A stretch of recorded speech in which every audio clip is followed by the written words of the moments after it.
حضرت سبطین حیدر صاحب قبلہ میں یہی عرض کر رہا تھا کہ آج کے دور میں موجودہ صورتحال میں خارجیوں کو اور ناصبیوں کو کس طریقے سے پہچانا جائے اور ان کو ہماری صفوں سے کیسے علیحدہ کیا جائے، کیسے جی عوام اہل سنت کو بتایا جائے کہ دیکھو ان کی صحبت میں اگر تم رہو گے تو تمہاری دین اور دنیا دونوں برباد ہو جائے گی، عاقبت برباد ہو جائے گی۔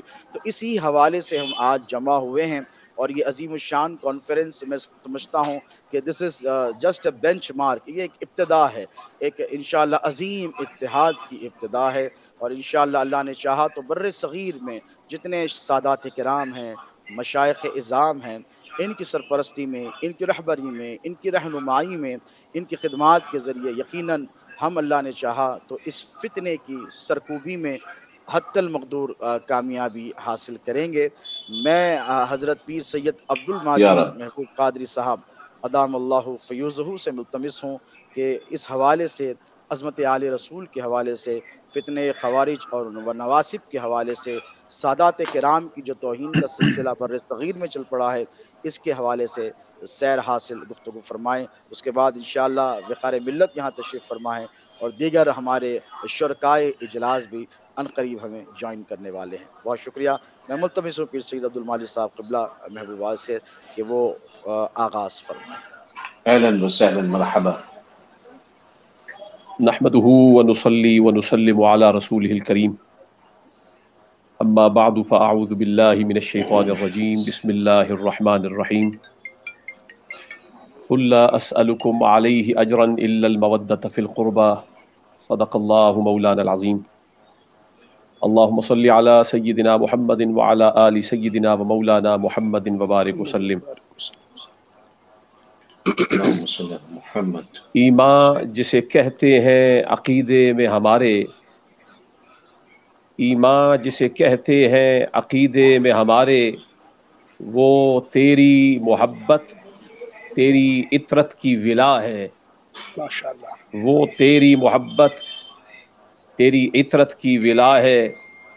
اور بقول علامہ جامی، آرا کے بر سر افسر اقبال سرمدست، سر در رہے محمد و آل صلی محمد است۔ اللہ علیہ وآلہ صلی وسلم۔ اللہ علیہ، سبحان اللہ۔ اور قائم ہو بدن سے جب کفن کی نسبت، واہ، چہرے سے عیاں ہو پنج تن کی نسبت، یا رب، یا رب میری تقدیر میں لکھ یا دے رب، تا حشر زہرا و حسین اور حسن کی نسبت۔ کی نسبت، یا واہ رب، واہ۔ یا رب۔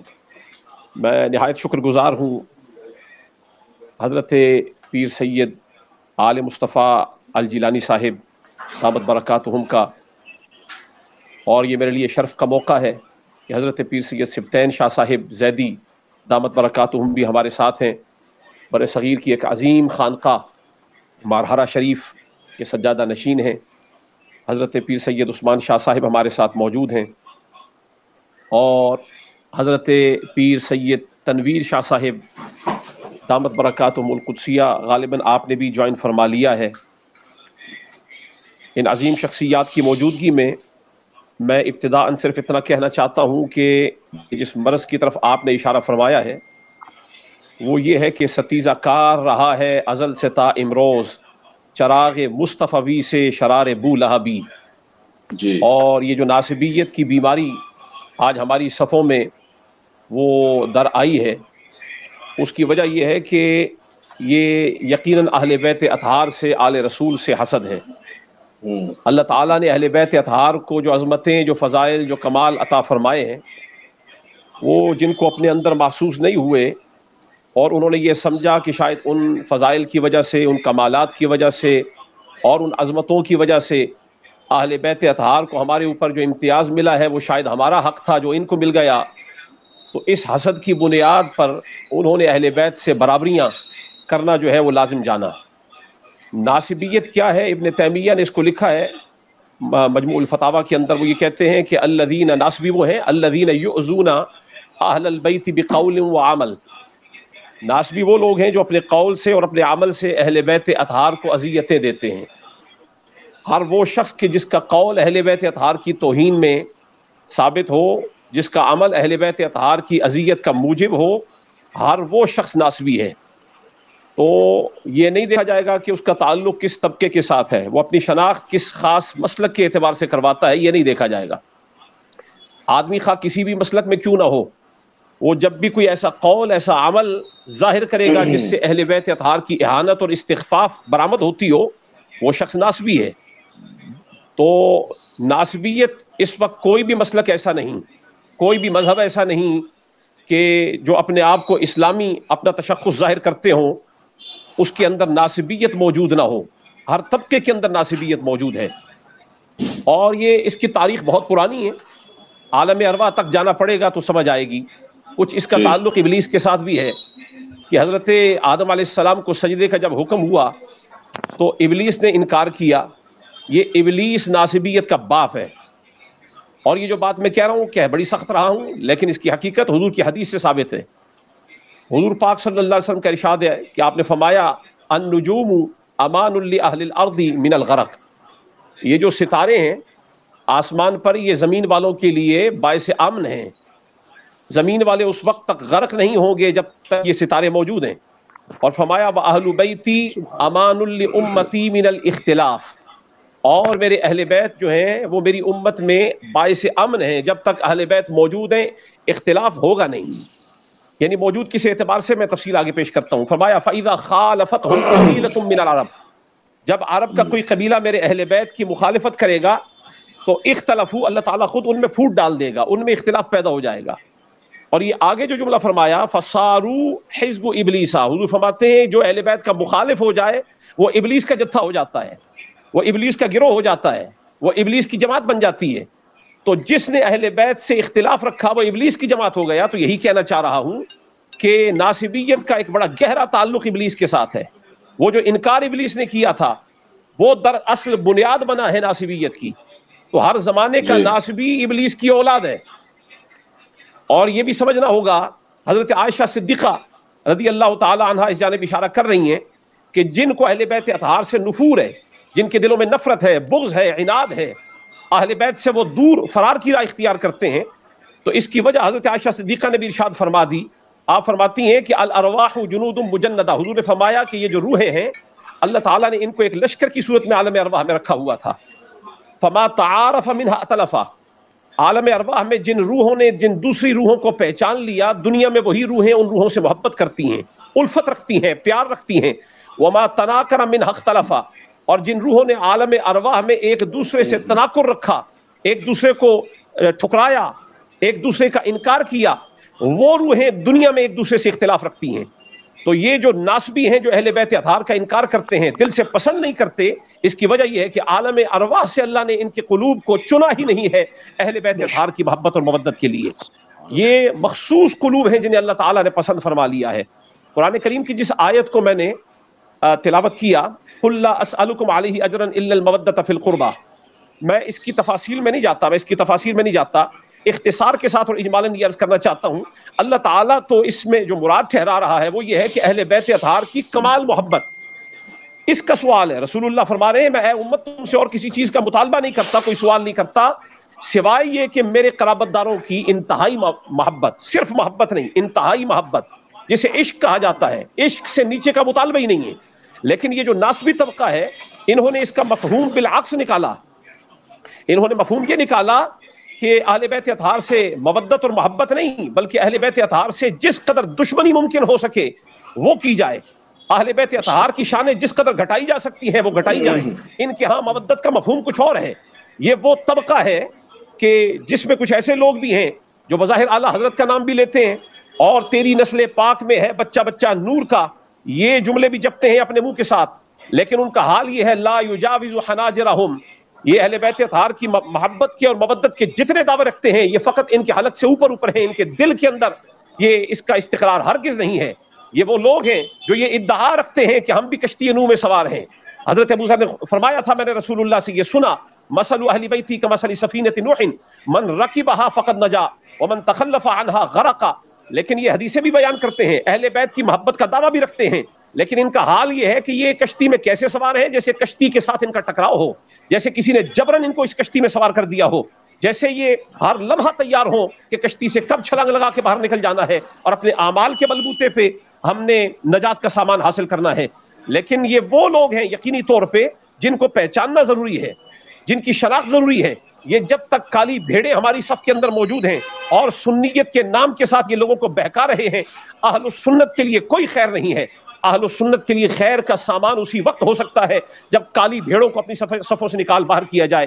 اور ان بھیڑوں کو پہچاننے کا جو ایک رستہ ہے جو آپ نے فرمایا کیسے ان کو پہچانا جائے، اس مرض کو کیسے دور کیا جائے، حضرت ابو سعید خدری نے فرمایا کننا معشر الانصار نعرف المنافقین ببغضهم علیہ، ہم حضور کے زمانے میں بھی منافقوں کو پہچانا کرتے تھے تو بغض علی کی وجہ سے پہچان لیتے تھے.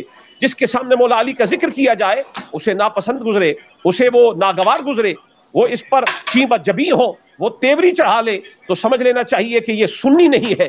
اگر صحابہ کے ہاں یہ معیار ہے اہل حق کو پہچاننے کا، مومنین کو پہچاننے کا، تو اس معیار کو ترک نہیں کیا جانا چاہیے. آج بھی ناصبیت کے بیماروں کو اسی طریقے سے پہچانا جا سکتا ہے. میں ان لوگوں سے فقط اتنا ہی کہوں گا جو اہل بیت اطہار کا دامن چھوڑے بیٹھے ہیں، اگر حقیقی سنی بننا چاہتے ہو تو آؤ اس طرح کے سنی بنو جیسے حضرت سعدی شیرازی ہیں جنہوں نے یہ کہا خدایا بحق بنی فاطمہ کہ بر قول ایما کنم خاتمہ، اگر دعوتم رد کنی ور قبول منو دست و دامان آل رسول. یہ تو رب کی بارگاہ میں بھی عرض کر رہے ہیں کہ اے رب خدایا بحق بنی فاطمہ، تیری بارگاہ میں بنی فاطمہ کا واسطہ اور وسیلہ پیش کر رہے ہیں. خدایا بحق بنی فاطمہ کہ بر قول ایما کنم خاتمہ، کہ الہی اہل بیت اور بنی فاطمہ کے صدقے میرا ایمان پر خاتمہ فرمانا. اور اگر میری یہ دعا تو قبول فرما لے یا رد فرما لے تو اختیار والا ہے. لیکن ایک بات میں ضرور کہنا چاہتا ہوں، مولا میری دعا رد کرنے سے پہلے یہ دیکھ لے میرا تعلق کس کے ساتھ ہے، کہ میرے ہاتھ میں دامن بھی ہے تو بنی فاطمہ کا ہے، اولاد فاطمہ الزہرا کا ہے، میں ان سے تعلق رکھنے والا ہوں. ہم تو ایسے سعدی شیرازی کے ماننے والے لوگ ہیں. اہل بیت اطہار کا تعلق ایسے لوگوں کے ساتھ ہے، تو اہل سنت کا تعلق ایسے لوگوں کے ساتھ ہے. اور اہل سنت کی پہچان بھی یہ اکابرین ہیں. وہ لوگ ہرگز نہیں جو لوگوں کے دلوں سے اہل بیت کی محبت کو اور مودت کو کھرچ کے نکال باہر کرتے ہیں اور یہ سمجھتے ہیں کہ اہل بیت کی محبت کا زیادہ چرچا کرنا اور زیادہ اظہار کرنا یہ رافضیت ہے. ہرگز رافضیت نہیں. امام شافعی نے بھی یہی بات کہی تھی کہ جو لوگ حضرت فاطمہ الزہرا، مولا علی اور سبتین کے ذکر کو رافضیت کہتے ہیں، آپ نے فرمایا یہ تو ابن سلقلقیہ ہیں، یہ رنڈی کی اولادیں ہیں، اور یہ وہ لوگ ہیں جو حقیقتاً خود دشمن اہل بیت ہیں. اور فرمایا ان پر اللہ تعالیٰ کی لعنت ہو جو اہل بیت اطہار کے ذکر کو رافضیت کے ساتھ موسوم کرتے ہیں. حدیث شریف پیش کر رہا ہوں، یہ حاکم میں ہے اور طبرانی میں ہے. حضور پاک صلی اللہ علیہ وسلم کا ارشاد ہے، فرمایا الزموا مودتنا اہل البیت، حضور نے فرمایا ہم اہل بیت کی مودت کو اپنے اوپر لازم کر لو، اسے اپنے لیے لازم ٹھہرا لو. فإن من لقی اللہ تعالی وہو یودنا، وہ شخص جو اللہ کو اس حال میں ملے کہ وہ ہم سے مودت کرتا ہو، دخل الجنت بشفاعتنا، وہ جنت میں ہماری شفاعت کے سبب سے داخل ہو جائے گا. والذی نفسی بیدہ، اور اس رب کی قسم جس کے دست قدرت میں میری جان ہے، لا ينفع عبدا عملہ الا بمعرفت حقنا، حضور فرماتے ہیں کوئی شخص جنت میں داخل نہیں ہوگا اپنے عمل کے بلبوتے پر، مگر جو بھی داخل ہوگا وہ ہماری معرفت اور ہمارے حق کو پہچاننے کے سبب سے داخل ہو جائے گا. تو حقیقی معرفت اہل بیت اطہار کی یہ ہے، ان کی شانیں نہ گھٹائی جائیں، ان کا استخفاف نہ ہو، ان کی توہین نہ ہو، ان کی اذیت کا سامان نہ ہو. آج جو لوگ ہماری صفوں کے اندر گھسے ہوئے ہیں اور اہل بیت اطہار کی توہین کر رہے ہیں، ان کی شانیں گٹا رہے ہیں، کبھی انہیں حضرت امام حسن میں عیب نظر آتے ہیں، کبھی امام حسین میں عیب نظر آتے ہیں، کبھی سیدہ کائنات کو وہ خطا پر سمجھتے ہیں، کبھی مولا علی کو وہ حملہ آور سمجھتے ہیں. وہ ناسبی وہ پاکستان کے ہو یا ہندوستان کے ہو یا انگلستان کے ہو، اور وہ مختلف جگہوں سے فتوے لے کے اپنی سنیت ظاہر اور باہر کرنے کی کوششیں کرتے ہوں. جس شخص کے قول سے یا عمل سے اہل بیت اطہار کی توہین ثابت ہو رہی ہو، فتوے ان کو نہیں بچا سکتے، ان کا عمل اور ان کا قول بتائے گا کہ وہ سنی ہے یا وہ ناسبی ہے. لہٰذا جو لوگ اہل بیت اطہار کی توہین کرتے ہیں وہ خواہ کسی بھی نوعیت کا فتویٰ اٹھا کر کہیں سے بھی کیوں نہ لے آئے، وہ فتویٰ ان کو بچانے کے لیے کافی اور وافی نہیں ہو سکتا. وہ اکتفا قطعاً نہیں کر سکتا، اپنے عمل کی درستگی کرنی ہوگی اور اپنے قول کی درستگی کرنی ہوگی.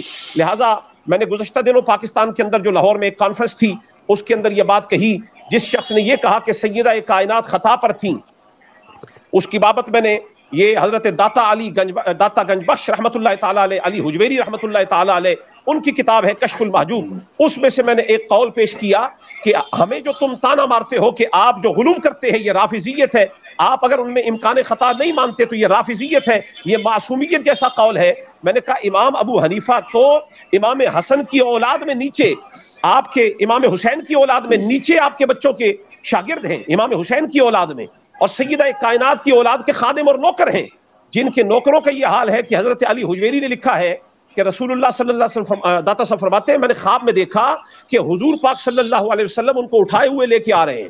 میں نے حضور کی بارگاہ میں یہ قلبی استفسار کیا، حضور نے جانچ لیا کہ میرے دل میں یہ سوال ہے، تو حضور نے فرمایا علی حجویری یہ تمہارے امام ابو حنیفہ ہیں۔ تو فرماتے ہیں میں نے یہ سمجھ لیا کہ جسے رسول اللہ اٹھا کے لے کے آ رہے ہیں وہ اپنے بلبوتے پہ اور اپنی جوہد کے ساتھ نہیں چل رہا، اجتہاد اپنی مرضی سے نہیں کر رہا، وہ رسول اللہ کی صفات کے ساتھ کر رہا ہے، اور جو رسول اللہ کی صفات کے ساتھ اجتہاد کرے اس کے اندر امکان خطا ہو ہی نہیں سکتا، ممکن ہی نہیں ہے کہ اس کے اندر امکان خطا ہو۔ اس وقت ہندوستان اور پاکستان کے اندر ناصبیت کا جو بیج بویا گیا ہے وہ خطائے فاطمہ الزہرا کے قول کے ساتھ بیج بویا گیا ہے، اس کی صفائی کرنی بھی بہت ضروری ہے۔ لہٰذا میں یہ مربوط کلام کرتے ہوئے کہنا چاہتا ہوں کہ جن کے بچوں کے خادم سے امکان خطا نہیں ہو سکتی، ان کے حسن سے خطا امکان کیسے ہے؟ خود فاطمہ الزہرا سے امکان خطا کیسے ہے؟ خود امام حسین سے خطا کا امکان کیسے ہو سکتا ہے؟ مولا علی سے امکان خطا کیسے ہو سکتا ہے؟ یہ معصومیت کا قول نہیں ہے، لیکن جو بات حضرت امام ابو حنیفہ کے لیے ثابت ہو سکتی ہے وہ بات ان ذوات قدسیہ کے لیے ثابت کیوں نہیں ہو سکتی؟ لہٰذا جب تک امت کے اندر اہل بیت اطہار کی عظمت اور ان کی ناموس پر حقیقی معنوں میں پہرا نہیں دیا جاتا، یہ ناصبیت کے جراثیم ہمارے اندر سے صاف نہیں ہوں گے۔ جب تک ناصبیت کو ہماری صفوں سے نکالا نہیں جاتا، سنیت اس وقت تک اپنے قدموں پر کھڑی نہیں ہو سکتی۔ حق، سبحان اللہ، ماشاء اللہ، ماشاء اللہ، بہت خوبصورت کلام حضرت پیر سید عبد ماشاء الماجد اللہ۔ قبلہ قادری شاہ صاحب سبحان اللہ۔ آپ کی بات کاٹ رہا ہوں، معذرت چاہتا ہوں۔ نہ سب سے پہلے تو پلیز تمام بسم اللہ۔ جتنے بھی سادات کرام ہیں وہ میں ان سب کا شکریہ ادا کرتا ہوں۔ ہندوستان کی بلکہ بر صغیر کی بہت بڑی خانقاہ حضرت قبلہ سید سبطین حیدر شاہ صاحب یہاں تشریف فرما ہے، حضرت قبلہ سید تنویر شاہ صاحب تشریف فرما ہے۔ میں نے اصل میں ایک پروگرام میں بھی اور جانا ہے اور میری طبیعت بھی کچھ آج ذرا ناساز ہے۔ میں ان تمام احباب سے اور قبلہ شاہ صاحب آپ سے شفاکم اللہ۔ اجازت کا ملتزم ہوں، آمین آمین۔ دعا فرمائیے گا اللہ تبارک و تعالیٰ اس فتنہ خارجیت اور نازبیت سے بھی ہم کو محفوظ فرمائے مالک کریم، اور اہل یا سنت کو آمین اتحاد نصیب فرمائے۔ زندہ باد، میں زندہ اجازت باد، چاہوں گا، بہت شکریہ، زندہ بہت باد، شکریہ۔ زندہ باد۔